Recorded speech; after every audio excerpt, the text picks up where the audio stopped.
I must say, she's in the building on Pep Talk today. I'm D Molay. This is another Pep Talk segment. We got Shanice in the building today. Yeah. She stopped by today, ladies and gentlemen. Shanice is here. How are you, sis? I'm so glad to be here. Thank you for having me on your show. Oh, man, we are so excited. We are excited, I must say, to have you. I must say, one of my, how can I say, I was telling her off air, I've been following her, and let me just say her. I've been following Shanice since, BET days, Donnie Simpson, those eras. I've been following you since then, and you have been giving us nothing but epic hits. Been doing your thing since then. How you been? Talk to us. What's been going on?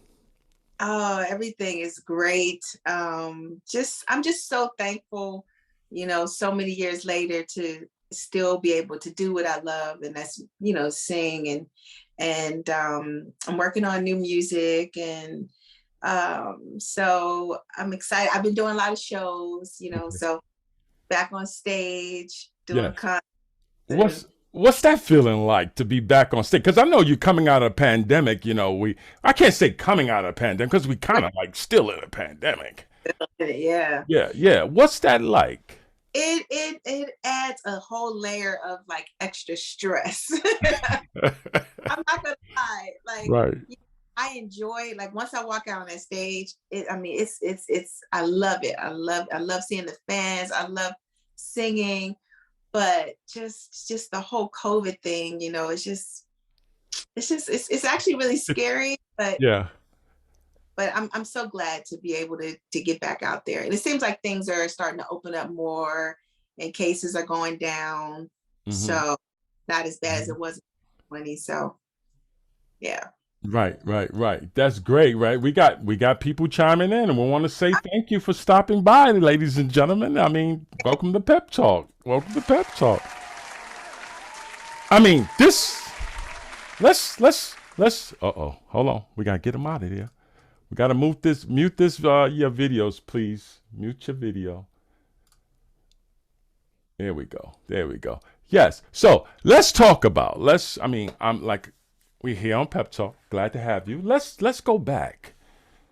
Since you've been doing this music thing since Yeah. you're 11 years old, can you take Yes. us back to those days of 11? I mean, you first started it out, okay, and correct me if I'm wrong. You began your career with Ella Fitzgerald, Mhm. KFC commercial, right? Yes. The late Ella Fitzgerald. Yeah. Let's talk about that experience. What was that like? You know what? I'm originally from Pittsburgh, Pennsylvania. My mom sings. I come from a musical family. My aunt sings, my mom sings, my dad is a musician. And so we left, my mom and my aunt left Pittsburgh. We got on the Greyhound bus, rode to California, so that Mm-hmm. my mom and aunt could pursue their singing careers. I was 8 years old at the time. When we got to California, I told them, I want to sing too. So they found a commercial agent for me. I went out on first audition, Mm-hmm. and I auditioned to scat with Ella Fitzgerald in a Kentucky Fried Chicken commercial at 8 years old. So I auditioned, got the part, and I got to work with Ella. That was my first time on TV ever. Oh. And I didn't even know at the time that she Mm-hmm. was like legend, and I was so young. My mom and everybody was so excited that I had gotten the part. Uh-huh. Um, but when I worked with her, she was shocked when she started scatting, and I scattered back, to her. Her eyes got big, like, oh, you know. But Right. that was such a great experience to be able to work with her. And then after that, I started doing stage plays and musicals. And Chip Fields, who is Kim Fields' mom, Uh-huh. she got me acting and taught me how to act, and put me on stage with Kim Fields, Malcolm Jamal Warner, Teresa Randall, my friend Sean Earl. He was in starring in Rent. But I got to work with them when I was like 8, 9 years old. So Right. that helped me. And then I did a musical called Get Happy Mm-hmm. when I was 11 years old. Wow. John Lane, who is now over Michael Jackson's whole estate, Mm-hmm. he sang when I was 11 in a musical and signed me immediately. And right before that, I did Star Search, one Star Search at 11. Wow. I did musical, got signed at 11. Mm-hmm. Everything was just moving so quickly. My first album didn't come out till I was 14 because it was so hard to find the right songs for an 11-year-old. Wow. So they were, the record company was just trying to find this direction for a kid. Mm-hmm. Mm-hmm. Did There's songs on that first album that wasn't released that Mm-hmm. I wish, sorry, would have been released. And that's I did a song with Tina Marie. She Mm. she was one of the first producers I ever worked with. Oh, Um, man. I worked Rest in with peace, Tina Marie, the late Tina Marie. Yes. Tina Marie. I worked with Ralph Tresvant and Ricky Bell from New Edition. Like Wow. so many amazing people that I worked with on that. So there's some songs on that particular project I wish the record company would have released. Mm. That's the business, though. It's the nature of the business. Yeah. Talk to us. Talk to us. I mean, you name a couple of things, and you talked about acting and things of that nature. Talk to us about your Broadway role. Yes, I was the first African American to play Eponine in the Broadway show Les Miserables. So Yes. it was huge for me. Richard J. Alexander. Yes. Yes. Yes. Richard J. Alexander hired me to be in the musical. He's the producer of the show, and he reached out to me before I did the show. He reached out to me like a year prior and said, "I want you to play Eponine." He said he was watching. I think "I Love Your Smile" came on TV, and he was like, "I want her to play Eponine." Mm-hmm. And I was touring with my music and stuff, so I couldn't stop and move to New York to do Broadway. So he waited another year, and then he finally got back to me. He got back to me again, and he said, "Is this the right time? I want you to do the show." And I'm like, "Yes, let's do Right. it." And it was such a great experience for me Mm-hmm. because I had to learn a whole new way of singing. Wow. It's different than singing R&B pop music. Mm-hmm. It's somewhat like an opera in a sense. Right. So, there were certain ways they taught me how to pronounce my words and, but it was so cool. And one thing I can say, if you can do theater, you can do anything because Mm. it's live. So if you make a mistake, the show has to go on. And I Oh remember my. right before I ran out on stage, there's this big gate that I have to do all my scenes in front of. And Mhm. I remember the gate broke right before my scene. They Oh. couldn't get the out on the stage. So they were What? like, they pushed me, said, "Just go." And I'm like, and everything was based around this gate. And I was like, "Oh my God, I gotta just run out there and just pretend." And Right. theater will definitely keep you on your toes for Wow. sure. Wow. Wow. That is such a great story, I must say. It definitely is. Let's talk a little more because you gave us the positive side of Broadway and things of that nature. You know I wouldn't be media if I didn't ask you, were there any complications as far as, because being the first African American on Broadway on that show, did you run into any situations where you felt uncomfortable? Or it was Not always It was such a great experience. Like the cast was so, loving and, they welcomed me in. Like, right? it was really cool. And Richard J. Alexander was excited for me to Hmm. be there. And Hmm. I just felt it was such a great experience. I felt all love. I didn't Okay. feel uncomfortable. Like it was wonderful. I Well, can't say I anything must about it. say that's good to know. That is No, definitely good to know because a lot of people do go through some things, but it's good to know that you had such a great experience. I applaud that. I definitely applaud that. That's good. So let's talk about the music though. what are you working on? What is Shanice working on? Well, you know what? I never stop writing. So Right. I actually have a ton of music that I've worked on over the years that I could put out an album today I if I know you want. could. Thank you. But I just wanted to make sure I was in the right, signed to the right label, and I had the right, team. And that's what's been kind of like why it's been taking me a minute, because I'm Right. trying to get a company. I'm actually in the process of, I can't speak on it now, but I'm in the middle of negotiating a deal now Hmm. with a label. So I'll keep you posted when all of that is Yeah, you official. gotta keep us posted because we such super fans over here at Lavish Life Magazine of Shanice. I must say, I can't even front. I listen. I love it. I love it. What I want to know is, you spoke about the music and things of that nature. What is there? Is there anybody out there right now? Because, matter of fact, let's talk about, what do you feel about today's generation of music? What's Shanice's opinion of it? You know what? I love today's music.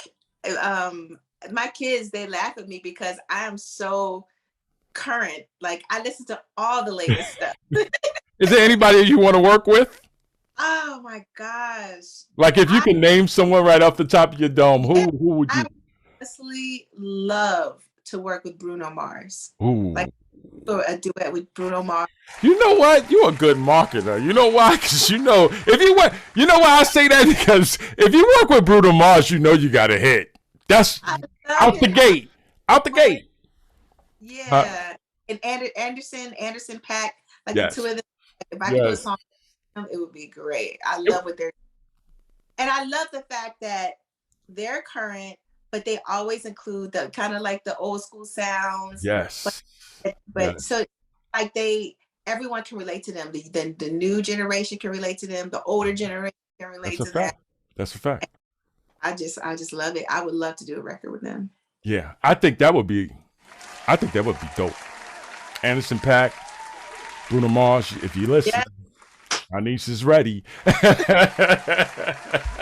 We ready to go, baby.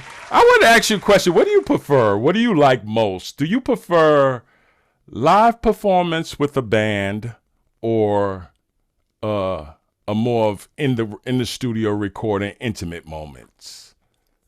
I love them both. They're both different. So it's hard Right. to compare.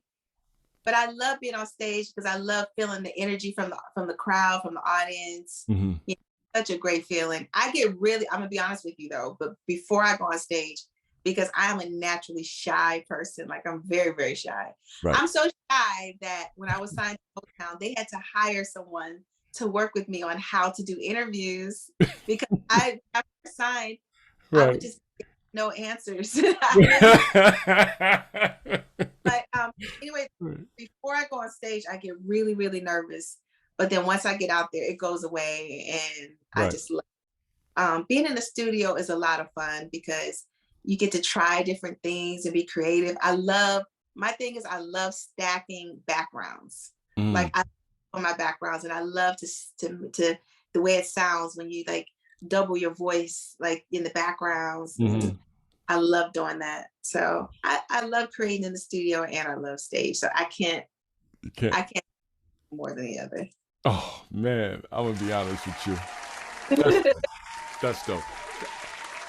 Now, I was told that you're working with some great producers on some of your upcoming projects, like Corey Ronnie, right? Ronnie, that's how you Oh, pronounce his that's name. Corey Ronnie. Rooney, Yes. yes. Yeah. Who has worked with great people like Mary J. Blige. The list Right. goes on. Mariah Carey. I mean, this guy is huge.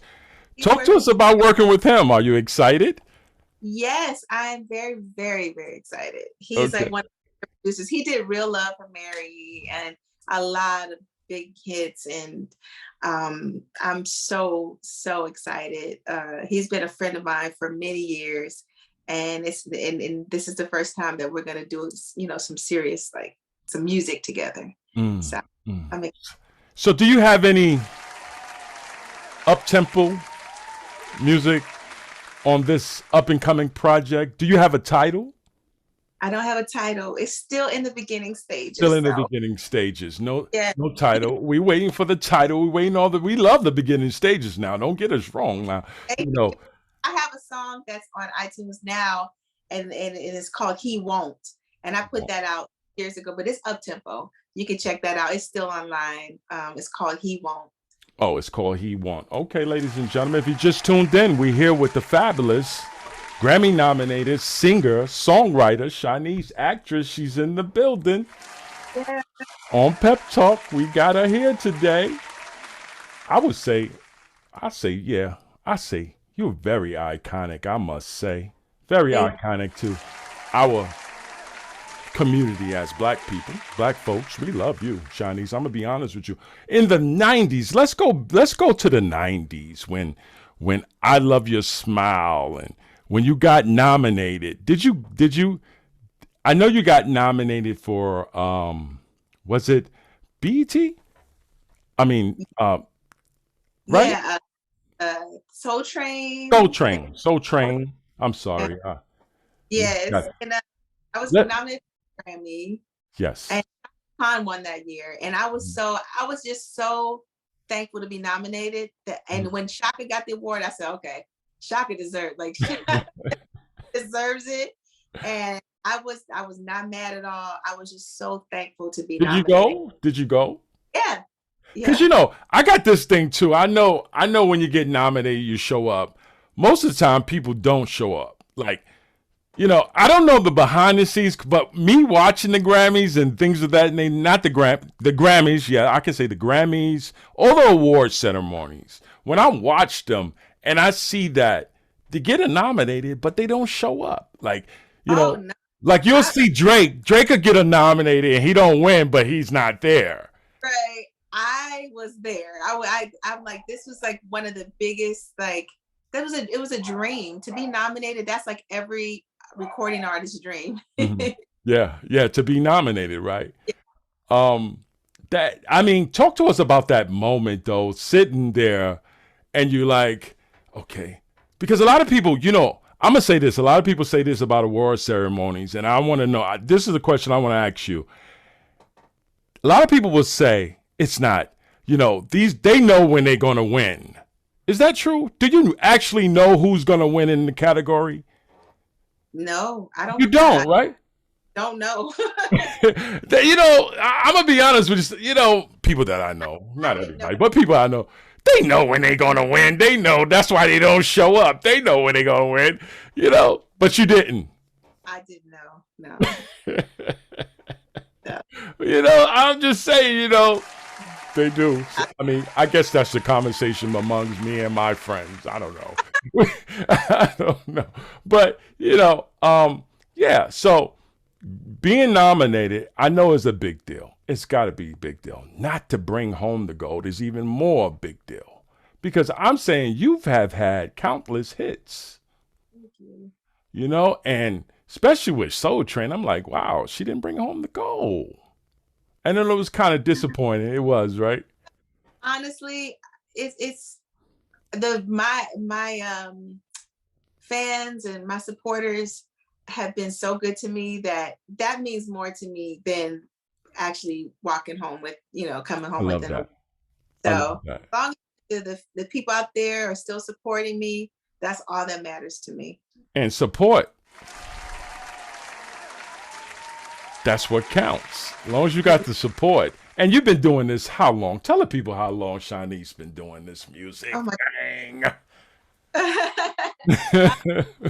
I believe when I got signed, it was probably like 84 or something like that. So we talking about over 20 something years? No, over 30. I was being modest. I didn't say that. You sound really old. But yeah. My first released in 87, and that was on A&M Records. It was called Discovery. My first single called Can You Dance? Yes. That was it. So.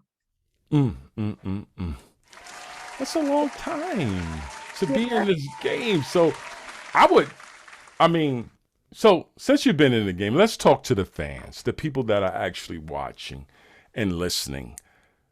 What advice would you give them in this music business? Someone's trying to break in, because we're gonna get more into, because we know you have your kids who are following you and Flex. We're gonna get into that. But let's talk more to the fans, the young folks, the people that are trying to break into this music thing. What advice would you give them? I would say this is actually a great time for independent artists because when I got signed back in the day, it was hard to get a record deal. Like you had like there wasn't too many slots out there, and an executive had to approve and like you, and and now it's like as an independent artist, you can put out your own music. You can put your music up yourself on iTunes, and you can go on YouTube. I mean, Justin Bieber became a star just from singing on YouTube. So Mm-hmm. I mean, YouTube, you got Facebook, you got Twitter, you got Instagram, you have TikTok. There's a lot of people getting signed because they have a following on TikTok. So this is actually a cool time for independent artists. So take advantage of what's out there, like on social media. Like really take advantage of it, Mm. because back in the day, I didn't have that platform to Oh. do that. And I love the fact I, Say again what you said. I want to hear that one. What you said? that I can go on Instagram and say, hey, what do you guys think about this song? Or what do you think about, I can get their opinions. Before, I remember I would ask the record company, well, do you think people are liking the song, or how's it going? Wow. I had to wait to hear from the label Mm-hmm. about how it's going. Now I could just directly talk to my fans, and I love that. Wow. Wow. I must say, those that are seeing and those that are not seeing, are listening. Shanice, she's aging gracefully. I must say, Thank you. she doesn't look no different. Like, it's Oh, crazy. Like, I wow. must say, like, this is crazy. I love it. They say black don't crack, but I Yes. mean, let's talk about relationships. You have one of the profound relationship with you and Flex Alexander, I must say. I mean, you guys are just the how can I say, black love. You can just feel it in the air when you look at you guys. Let's talk about you guys' relationship. Talk to us about that. Let's talk about that relationship. Let's talk about your relationship.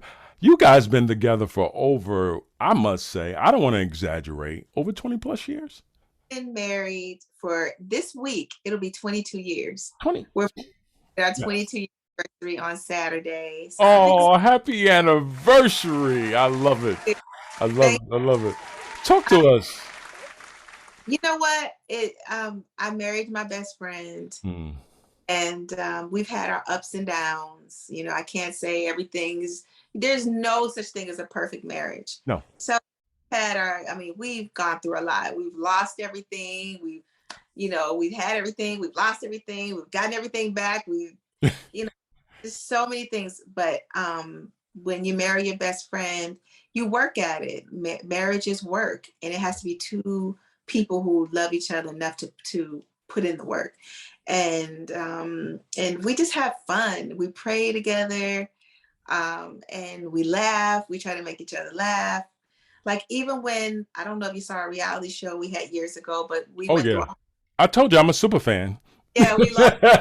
Love that And show. during that time when it was like the darkest time of our Uh-huh. lives, Wow. Flex like would find comedy in that, and it would keep me laughing. Like Hmm. you know, so yeah, it's just been a blessing. We got two beautiful babies. Now my daughter, I Yes. said, baby, my daughter will be 21 this year. Wow. Son is Congrats. about, Yeah. and I can't believe it because I feel like I'm 21. I love it. I love it. But I mean, you and Flex are two powerhouse couples, I must say, I would say. Thank you. Um, how do you, how do you guys juggle your careers and, having the time to be with each other? How you juggle that? Because I'm pretty sure, a lot of people would like to know that are, probably on the urge of being into the entertainment world and having being the couple and confused about, wait a minute, we always arguing and he doesn't understand that I gotta go here and I gotta go there. This advice might be for them. How do you guys juggle that? Well, I think for us it works because we're both in the industry, so we get it, we understand. So when I got a choice to travel, Flex understands and he supports me. And when he work and do comedy or whatever, I support him Mm-hmm. because we're both in the same industry. So we kind of get it, Mm-hmm. supportive of each other. And when we had our kids, my mom and my family lived with us. So we had, we had to travel. We had the family here helping us with the kids. So that wasn't an issue, which that helped out a lot. Mm-hmm. But Mm-hmm. no, we're just very supportive of each other. And it's just always where I never complain when he has to work. I'm like, yes, go do your thing. And then when I have to work, he's like my biggest cheerleader. I'm his biggest cheerleader. Love it. So Love it. I that's love how that. we manage. I love it. I love it. Because, not only just career, marriage, well, I want to get back on marriage. Marriage could be, sometimes it could be a little complicated, They say absence makes the heart grow fonder. And I think that's a true statement because at the end of the day, that's what keeps the marriage. This is just my opinion. That's what keeps the marriage sacred. It keeps you guys together. When you're too much on top of each other, then you're clashing sometimes, So the absence does help, right? Yeah, absence helps. But what's crazy? Like during the pandemic, like in 2020, when everybody had to be locked up in the house Yeah. and up on each other like 24 hours a day, it actually brought us closer. Yeah. It's because Okay. normally before the pandemic, our lives felt like the movie Groundhog Day. We just kept the same day every day. We get up at the same time, rush the kids off to school, his thing, I'm doing my thing, and then so after when the pandemic hit, we would all sit at the dinner table and eat together. You have or more time together. more time. We'll watch Yeah. movies together. Yeah. And it was actually cool, like spending that much time with him. Oh, that's dope. I enjoy. That's dope. I love couples. I love talking to other couples because at the end of the day, you can learn things in that, you may not be doing in your relationship. It's therapy for me. Huh? I would say to people out there that who are in a relationship, therapy is really good. Flex and I, we went through therapy and it helped us a lot. It helps a lot.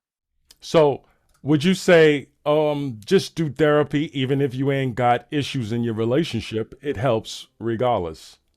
Yes, I would say even if you before you get married or when you're in a new relationship, I think therapy is good regardless. Yeah, I agree. I agree with you. I'm gonna be honest with you. I didn't want to do therapy. My wife is like, Gail, you may not see the borderline issues that we have. And you're against. See, my thing is, I'm against therapy because I don't want to be sitting somewhere and telling someone that might not even. Maybe this is just my opinion again.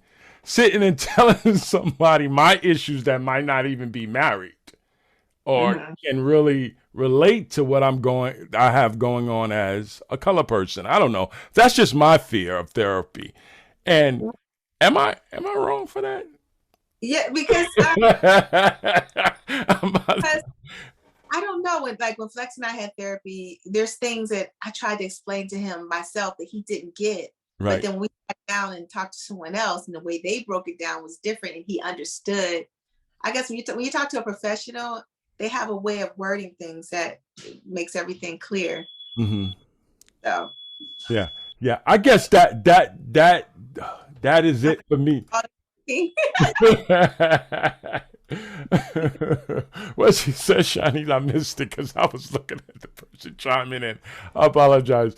But yeah, that's it for me too. Like with therapy, I get it. I definitely get it. I hear that part. And maybe I need to really think about it because it's not, if my wife, because that's my queen, and if she's saying, hey, let's do therapy, I don't want to not do therapy and then I get to the latter part and it's an issue. Like, I told you we need therapy. And I'm like, oh, dang, I should have listened. Because it's been Great. I think I'm team therapy.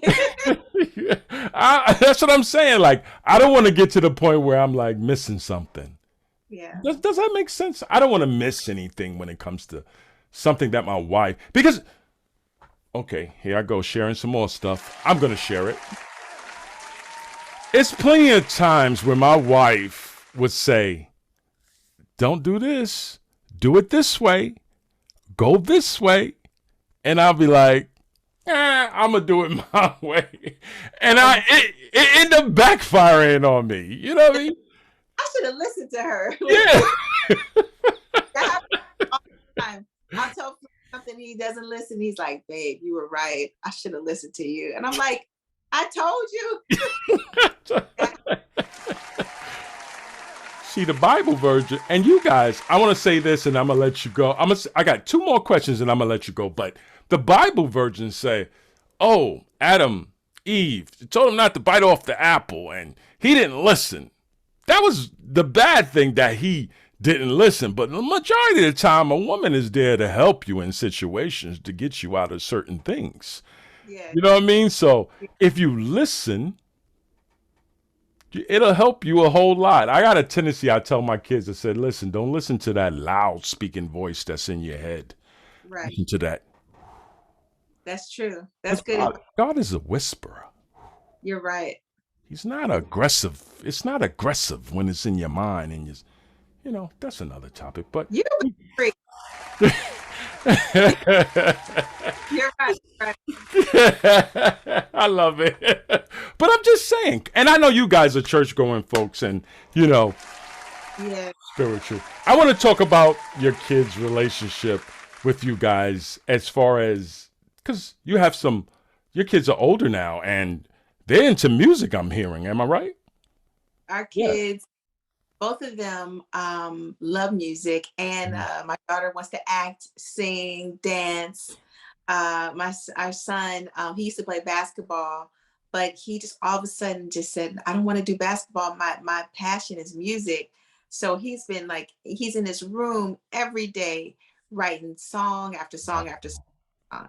So he's been recording songs, putting them up on iTunes, and so yeah, both of our kids are entertainers.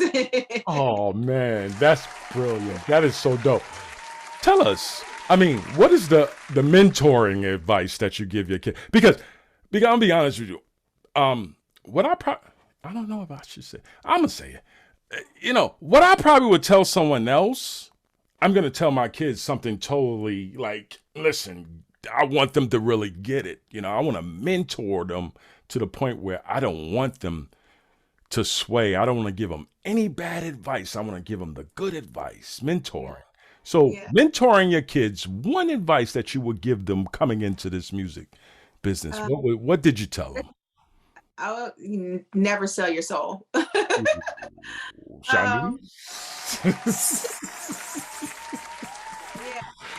love it. I love that. Stay true to who you are.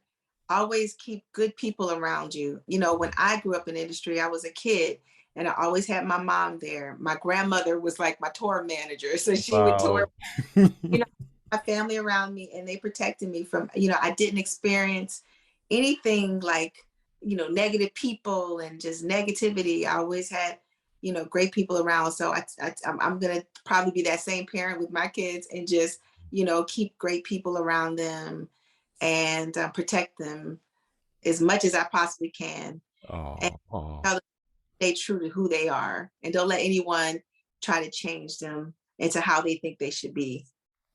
Yeah, because that's important. These kids have their identities, and sometimes this vulture cultures industry can try to take that innocence away. And never listen to the things you hear on social media, because there's some people on social media, you'll get a lot of love, but then you get the few people in there that just want to, hate and say the negative things. And Yes. tell my kids, just ignore that. Don't pay that stuff any mind. And I had to learn from experience, because when I used to post songs on YouTube, I would just stand in front of the camera and just sing. Mm-hmm. And I would get I would get thousands of great comments. And then there was a couple people that would just try to just knock you down, Right. Right. And my feelings would get hurt. And I'm like, I shouldn't even post anymore. Like, I started feeling really down about it. Mm-hmm. So I said, I bet you they talk about everybody like that. So I looked on YouTube, and I went on Beyonce. I looked at Beyonce. I looked at Mariah Carey. I looked at Rihanna. I just looked at all the big singers out there, and they did the same. They're doing the same thing to them. So I said, you know what? They talk about everybody. The stroll is real. Troll. Yeah. Yeah. Feed into that stuff. Don't even, and it helps me too. So I don't feed into the negative stuff. That's beautiful. That's great advice. If you just tuned in, this is coming to the closing segment of our pep talk segment. I want to let Shanice let everybody know where they can follow you at, get everything, merch, whatever it is. Oh, wait a minute. Nope, I'm not closing out. Let's talk about the lipstick line that you got. Let's talk about the line real quick that you have. Yeah, I have my own lipstick line. It's called Smile by Shanice. Mm-hmm. And I'm excited. It's something that I've always wanted to do. Even when I Love Your Smile was released back in the 90s, I remember saying, I want my own lipstick, makeup, cosmetics. Right. I didn't know how to get it going. I didn't know who to talk to, how to do it, and I've always wanted to come up with something that was vegan. Mm-hmm. And so I finally came up with my own lipstick line. It's called Smile by Shanice. I'm in the process of revamping the line. So and everything, the lipsticks that I had, they're all sold out. So right now I'm working on new lipsticks, but I'll keep you posted. Oh, yes. Yes. Keep us posted. Keep the Pep Talk fans posted, Lavish Life Magazine fans. Listen, Shanice, let everybody know where they can follow you at. Like I said, get all the merch once it comes back online and all that. Give everybody your social media, please. Yes. So on Instagram, I'm Shanice Online. Facebook, I'm Shanice Wilson. TikTok, I'm Shanice Online. And my cosmetic line is smilebyshanice.com. And I have Twitter, but I was just recently hacked. And my Twitter is Shanice Online. If anybody out there from Twitter, if you're watching this, help me get my page back. I got Twitter. Oh no, that's bad. Online. Okay. All right. That's what's up. That's dope. I want to say once again, I must say, man, I'm D-Mo. This has been another dope segment of Pep Talk. We had Shanice in the building today. I want to thank her for stopping by, coming, and spreading the joy and giving us all the information about this great merch she has and the up-and-coming projects that she has going on. I'm D-Mo. Once again, I'm signing off. Thank you. Pep Talk. Hey, what's up, everybody? I'm Shanice, and I just finished a dope interview with Pep Talk, sponsored by Lavish Life Magazine.